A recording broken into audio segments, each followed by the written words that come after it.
그 한국에서 세월호 사건이 있을 때 신앙인이든 신앙인이지 않든 굉장히 중요하게 물었던 질문이 하나 있어요. 세월호 사건이 탁 터지고 나서 신앙인들 안에 혹은 믿지 않는 사람들 안에 공통적으로 생긴 질문이 있습니다. 무엇일까요? 어떤 질문을 던졌을 것 같으세요? 하나님은 과연 살아계신가?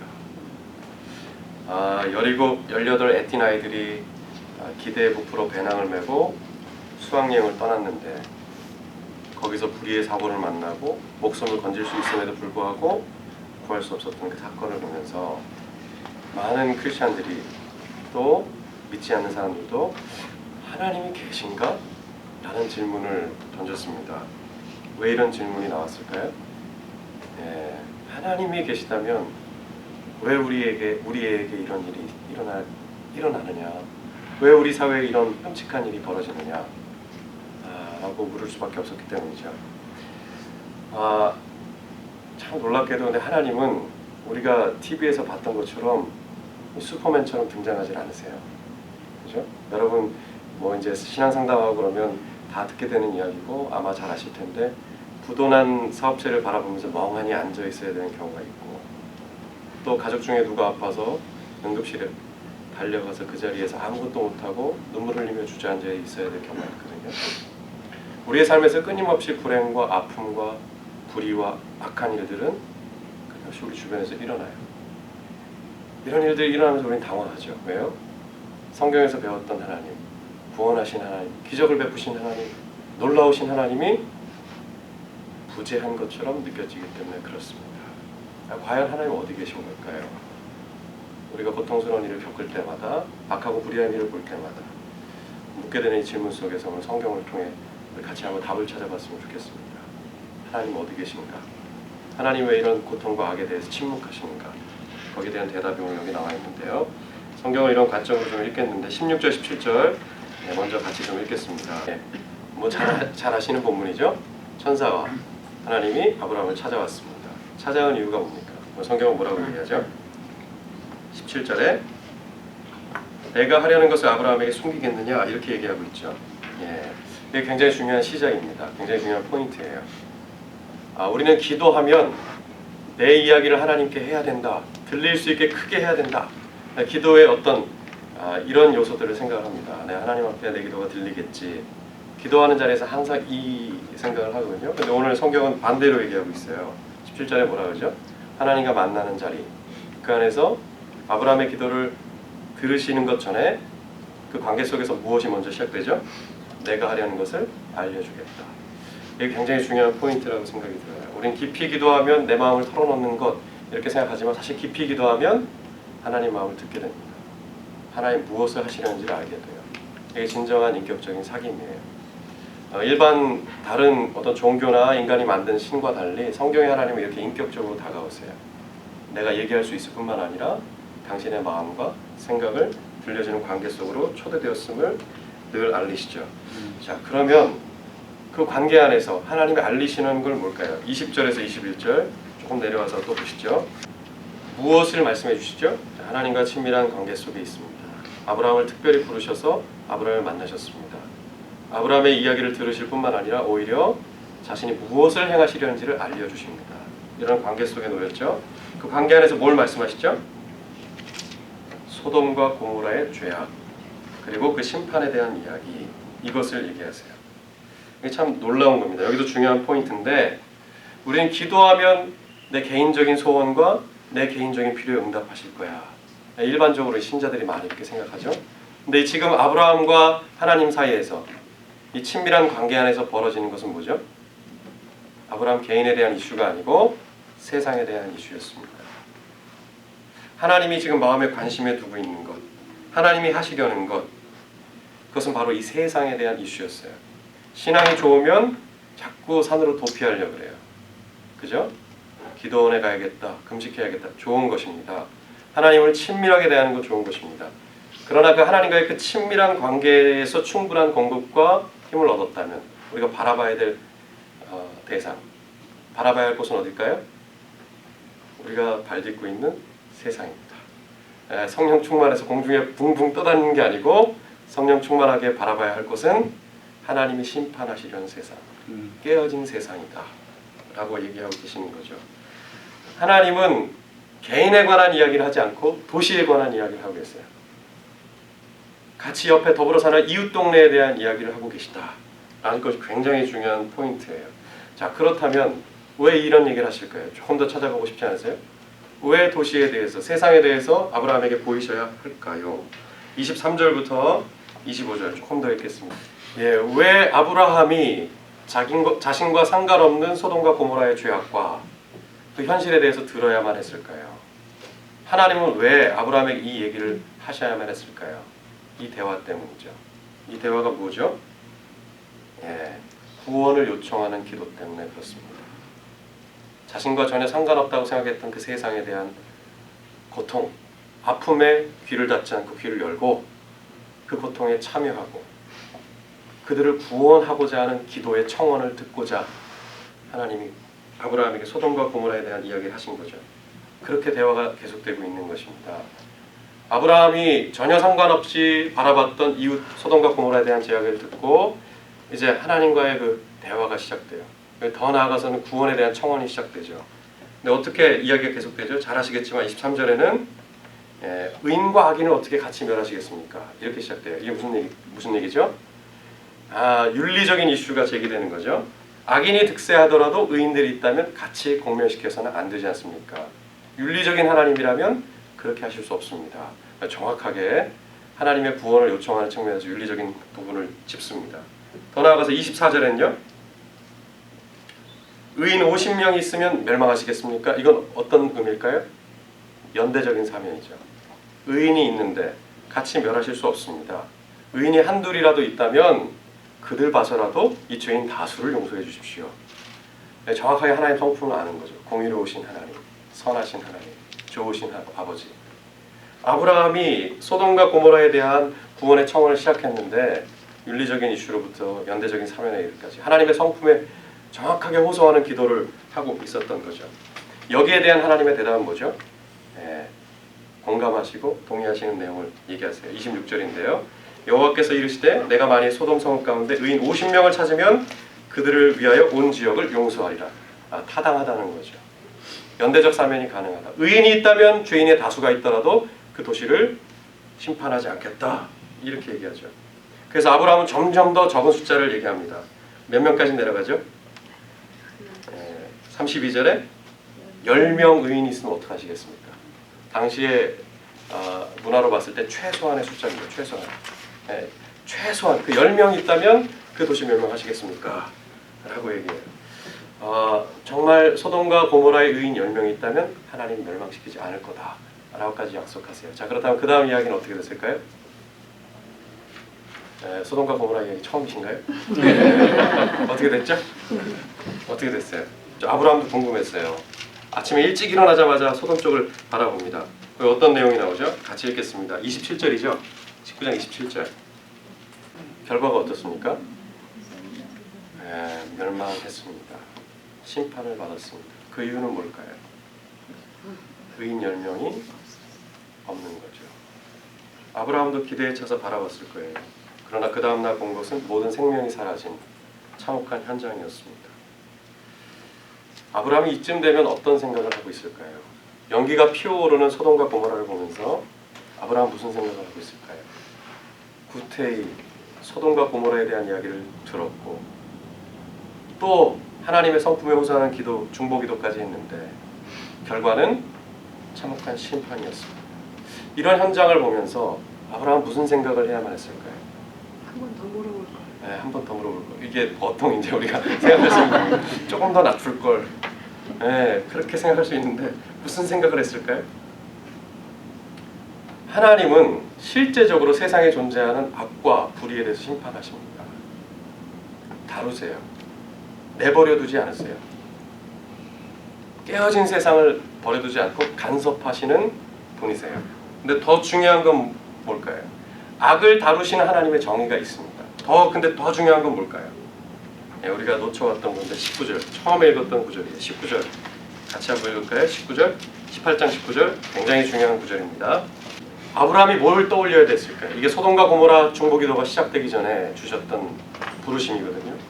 왜 이야기를 떠올려야만 했을까요? 악과 불의로 인해서 소돔과 고모라는 깨졌습니다. 그러나 그것을 구원하고자 아브라함이 뛰어들 수밖에 없었어요.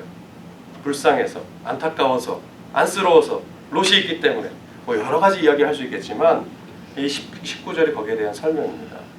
왜 아브라함이 그 세상의 죄악에, 소돔과 고모라의 문제에, 내 가족 먹기도 살기 힘든데 왜 소돔과 고모라의 문제에 내가 참여해야 되지? 왜 참여해야 될까요? 아브라함의 부르심이 뭡니까? 두 단어죠. 의와 공도를 행하게 하려고 아브라함을 불렀고, 의와 공도를 행하는 아브라함 민족을, 아브라함 가족을 크게 하겠다, 나라가 되게 하겠다. 이게 하나님의 비전이에요. 아브라함을 통해서 뭐 하고 싶으신 거죠? 공의, righteousness, 의, 정의, justice. 이게 무슨 말입니까? 아브라함, 하나님의 백성을 통해서 하고 싶은 게 뭐예요? 왜 아브라함이 여태까지 소돔과 고모라에 대한 문제를 들어야만 했을까요? 너 하나 구원받는 거, 너 하나 괜찮게 사는 거에 대한 이슈가 전부가 아니고, 하나님의 백성이라면, 내가 부르신 사람이라면 어디에 참여해야 된다? 하나님의 선교, 하나님의 정의, 깨어진 세상을 바로잡는 그 일에 내 백성은 참여해야 한다. 이것이 분명한 메시지인 거예요. 한번 못 믿으시는 분들이 있으니까 믿음이 약한 분들을 위해서 성경 몇 군데만 또 보고 마무리하고 싶은데, 출애굽기 3장 7절에서 10절 우리 같이 한번 보겠습니다. 출애굽이 어떻게 시작되나 보세요. 하나님의 백성이 왜 이집트에서 나와야만 했는가, 이 부분을 성경은 다루는데 3장 7절에서 10절, 이스라엘 백성이 왜 나와야 됩니까? 하나님이 뭘 보시고 구원하시는 거죠? 어디로부터 구원입니까? 이집트로부터 구원이죠. 이집트가 뭘 어떻게 했는데 그렇죠? 하나님 없는 세상, 하나님이 왕 되셔야 될 그 나라에 바로가 통치하고 있습니다. 우상이 그 나라의 문화를 지배하고 있습니다. 열재앙을 통해서 나오죠. 열재앙은 뭐죠? 성경 공부 착실하게 하셨죠. 열재앙은 뭐예요? 우상들에 대한 벌 아닙니까? 왜 그 우상들에 대한 벌을 통해서 나와야만 했을까요? 우상이란 체제가 지지하는 게 뭘까요? 바로란 통치자가 상징하는 게 뭘까요? 이스라엘 백성이 언제부터 종이었습니까? 언제부터 그런 노동을 해야만 했습니까? 언제부터 이것이 인생이라고 정의를 내려야만 했습니까? 원래는 그런 삶이 아니었죠. 우상의 지배 체제 아래서, 바로의 통치 아래서 너희는 노예야. 너희의 노동력이 착취되는 것은 당연해. 너희는 그렇게 억압받으며 살 수밖에 없어. 너희와 우리는 클래스가 달라. 그러한 체제 아래서의 고통과 억압과 불의와 착취 아니었습니까? 하나님은 그걸 들으시는 거죠. 거기로부터의 구원이죠. 하나님이 그들이 가진 탐욕과 거짓과 위선과 압제와 폭력과 착취를 폭로하고 심판하시면서 그 거짓된 세상으로부터 구원하시는 거죠. 이게 출애굽의 분명한 이해입니다. 그럼 왜 가나안에 들어가야 됩니까? 왜 가나안에 가야 되죠? 신명기 9장 5절 보실래요? 신명기 9장 5절, 아브라함과 이삭과 야곱에게 하신 맹세를 이루게 하시려고 그들을 몰아낸다. 그러나 가장 중요한 문장이 하나 있죠. 뭐가 있죠? 여호와께서 이렇게 하시면 왜 이렇게 하시는 거예요? 이 민족이 악하기 때문에 밀어내겠다는 거죠. 연관성이 있죠. 하나님이 싫어하는 건 뭐죠? 세상의 악이죠. 그것을 누굴 통해 심판하시죠? 이스라엘 백성을 통해서. 이스라엘의 부르심이 뭔데요? 아브라함과 이삭과 야곱에게 주신 부르심이 뭔데요? 생육하고 번성하고 땅에 충만하라. 창세기 이야기했던 복이 다시 선언되고, 그 복은 어떻게 이루어지죠? 의와 공도를 행함으로 하나님의 백성답게 율법을 지키며 살아가는 그 하나님의 통치를 받는 모습을 통해서 세상이 회복되죠. 그 부르심과 함께 이제 어디로 들어가는 거예요? 네, 다시 새로운 땅으로 들어가서 하나님의 통치를 구현하는 세상을 만드는 것으로 가나안 정복이 이해되고 있었던 거죠. 예, 이게 중요해요. 신약도 그래요. 신약에서 주기도문은 어떻게 시작되죠? 하늘에 계신 우리 아버지, 당신의 이름이 거룩히 여김을 받으시는 나라가 임하옵시며 예수님 굉장히 의도적으로 이 표현 쓰시는 거예요. 나라가 임하옵시며. 지금 이 나라는 누구의 나라인데요? 로마의 황제의 통치를 받는 나라죠. 그러나 하나님의 백성이 구하는 건 뭐예요? 나라가 임한다. 교회 하나 세우는 게 아니고 나라를 뒤집어 엎겠다. 새로운 나라를 세우겠다. 불의와 압제와 폭력과 모든 거짓이 풍부한 이 세상, 하나님의 왕되심을 거부한 이 세상 속에 난 이 세상을 되찾으러 간다. 이게 예수의 미션이었죠. 요한계시록에서 보면 이렇게 표현해요. 요한계시록 11장 15절 보실래요? 이미 되찾는 게 뭡니까? 예수 그리스도의 세상 나라를 되찾으시는 거죠. 하나님이 이 세상의 왕 되시려고 하시는 것입니다. 하나님의 마스터 플랜이 완벽하게 드러납니다. 하나님 어디에 관심이 있는 겁니까? 하나님 왜 교회를 세우시는 겁니까? 하나님의 플랜은 세상을 구원하는 것입니다. 하나님이 세상을 이처럼 사랑하사 독생자를 주신다 라고 하셨던 것처럼 깨어진 세상, 악과 불의가 만연한 세상, 단순히 개인적으로 술 안 먹는다, 난 도박 안 한다, 그런 윤리적인 개인적인 죄악뿐만 아니라 군비를 확충하고 가난한 사람을 먹이지 않는 이 모든 사회적인 죄악을 포함해서 하나님의 통치에서 떠났기 때문에 악과 불의가 가득한 이 세상을 누굴 통해서 구원하기 원하시는 거예요? 하나님의 백성들을 통해서 다시 새롭게 되찾으려고 하시는 것입니다. 이것이 성경이 얘기하는 아브라함의 부르심이고 하나님의 백성의 부르심이에요. 새로운 세상을 가져오는 것, 하나님의 정의가 회복되는 것, 하나님의 통치가 세워지는 것, 바로 이것이 우리의 부르심이기도 한 것입니다. 자, 그렇다면 우리 어떻게 기도해야 될까요? 어떻게 기도해야 될까요? 신앙인들은 세상 일에 별로 관심이 없습니다. 정치, 경제, 사회, 문화 이런 얘기하면 뭐라 그럴까요? 골치 아파. 보통 어디에 우리의 대화는 많이 머무르죠? 교회 생활 어떻게 하는지, 헌금은 어떻게 하고 있는지, 봉사는 어떻게 하는지 잘하고 계세요. 그러나 아브라함의 부르심을 생각해 보세요. 내가 너에게 복 주어 온 열방을 복 주게 하겠다. 하나님이 지금 어디서 일하고 계시는지 보세요. 어디서 일하고 계세요? 교회 안에서 시작하셔서 세상 안에서 일하고 계시죠. 우리가 듣고 싶어하지 않아요. 우리가 회피하고 싶어하는, 아, 세상은 왜 이렇게 더러워? 세상이 엉망이야. 그리고 탄식해버리고 만 그 세상, 그 소돔과 고모라. 하나님의 관심은 거기 있죠. 그 안에서 개인의 영혼을 구원하고 개인의 윤리적인 도덕에서 깨끗하게 하는 일, 그것을 넘어서 더 크게 세상의 악과 불의를 심판하는 것으로 하나님의 구원이 임하고 있다는 것입니다. 저는 오늘 이 밤에 우리가 이것을 기억하고 기도했으면 좋겠어요. 선교는 우리 개인의 소원과 열정보다 더 큽니다. 하나님이 초청해 주시는 것입니다. 하나님이 부어주고 알려주기 때문에 우리가 선교를 볼 수 있는 것입니다. 우리가 구호를 외치고 더 뜨겁게 한다고 선교가 잘 되는 게 아니고 이미 하나님은 아들을 주기까지 세상을 사랑하시고 하나님 가열차게 당신의 나라를 들여오기 위해서 일하고 계세요. 그 위대한 과업 속에 우리가 부름을 받은 것입니다. 영광스러운 것입니다. 특권인 것입니다. 우리가 아브라함인 것입니다. 세상을 축복할 아브라함으로 하나님 백성으로 부름받아서 우리가 서 있는 거죠. 그렇다면 우리 어떻게 기도해야 될까요? 교회를 위해서 기도하십시오. 리더십들을 위해서 기도하십시오. 한 사람 한 사람 영혼을 위해서 기도하십시오. 그러나 더 기도할 수 있으면 터키의 경제, 정치, 사회, 문화, 거기에서 핍박받고 있는 소수인종들, 피난민들, 이 모든 것을 끌어안고 기도하십시오. 왜요? 이것이 하나님의 전방위적인 구원이기 때문에 그렇습니다. 하나님이 끌어안는 선교의 영역이기 때문에 그렇습니다. 하나님이 구원하실 모든 영역이기 때문에 그렇습니다. 저는 오늘 이 밤에 저와 여러분 모두가 터키를 위해서 기도할 때 이 터키를 바라보시는 하나님의 마음을 같이 품었으면 좋겠습니다.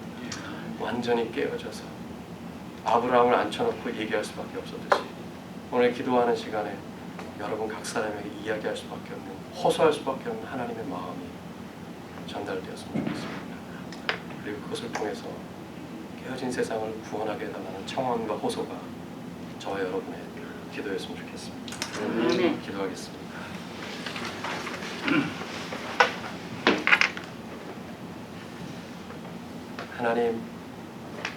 하나님 우리가 살고 있는 세상에 관심을 가지시고 아들을 내어주셔서 끌어안고 계시고 악과 불의를 몰아내고 공의와 정의를 들여오고 선한 것을 들여오신 하나님이신 줄 믿습니다. 하나님의 마음을 부어주시옵소서. 이 세상을 향한 아버지의 마음을 부어주시옵소서. 우리도 듣기 원합니다. 하나님 보좌 앞에 머물기 원합니다. 가장 소중한 아들을 주셔야만 했던 그 마음을 우리가 알기 원합니다. 그리고 우리가 뛰어들어야 할 이 세상의 모든 영역 속에 하나님의 통치와 나라가 임하기를 기도하기 원합니다.